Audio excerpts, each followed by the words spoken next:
आत्मज्ञान को समझना इतना आसान नहीं है जितना किसी मंत्र को समझकर उसको रटने में है। कोई तुमसे कहे कि भैया परमात्मा की प्राप्ति करनी है तो ओम सोहम सत्य कबीर जपने लग जाओ, सतलोक पहुंच जाओगे। किसी ने कहा भैया इससे नहीं मिलेगा तो ओंकार अरंकार जपने लग जाओ, ज्योति निरंजन सोहम सतनाम जपने लग जाओ, इससे मिल जाएगा। लेकिन संत हमको समझाते हैं लाखन में कोई समझ ना पाई है कि भैया लाख की तो कोई गिनती नहीं है।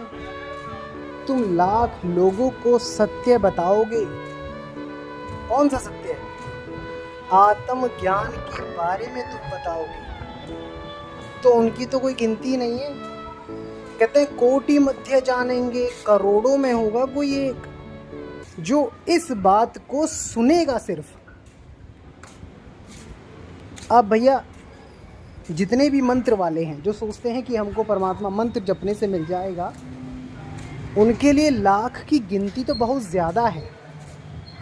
अरे 100 चेलों को समझा दो, 100 लोगों को बिठाओ, उनको बताओ ये मंत्र जपना है, ओम सोहम जपना है, सांस ली तो ओम, छोड़ा तो सोहम, ओंकार रंकार ज्योति निरंजन जपना है, कान बंद करनी है, आंख बंद करनी है, परमात्मा मिल जाएगा। देखो तुमने बोला हमें समझ आ गया, सुन के सबको समझ आ जाएगा, 100 को भी समझ आ जाएगा।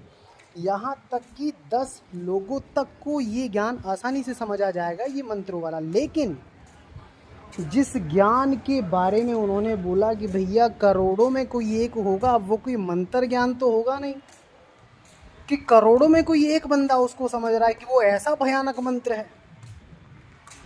उसके लिए बोला कि करोड़ों में कोई एक होगा, कहे कबीर तुझे बिरले हंस पहचानेंगे, कि वो कोई एक बिरला हंस होगा जो उस आत्म स्वरूप के ज्ञान को पहचानेगा। कौन सा ज्ञान?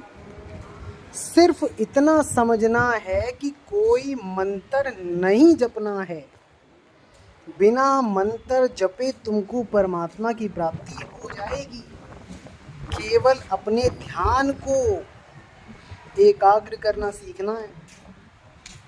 सूरत फंसी संसार में, ये सूरत फंस गई है, किस में फंस गई? मंत्रों में फंस गई। अब इन गुरुओं के चक्कर में फंसकर हम ये सोचने लगे कि परमात्मा इस मंत्र को जपने से मिल जाएगा कि उससे मिल जाएगा, तो हमें कभी नहीं मिलेगा भाई, हम अपना ये जीवन बर्बाद कर देंगे। परमात्मा को पाना बहुत आसान है, बहुत ही ज़्यादा। केवल इतना समझना है कि हमें मंत्र छोड़ने हैं सारे।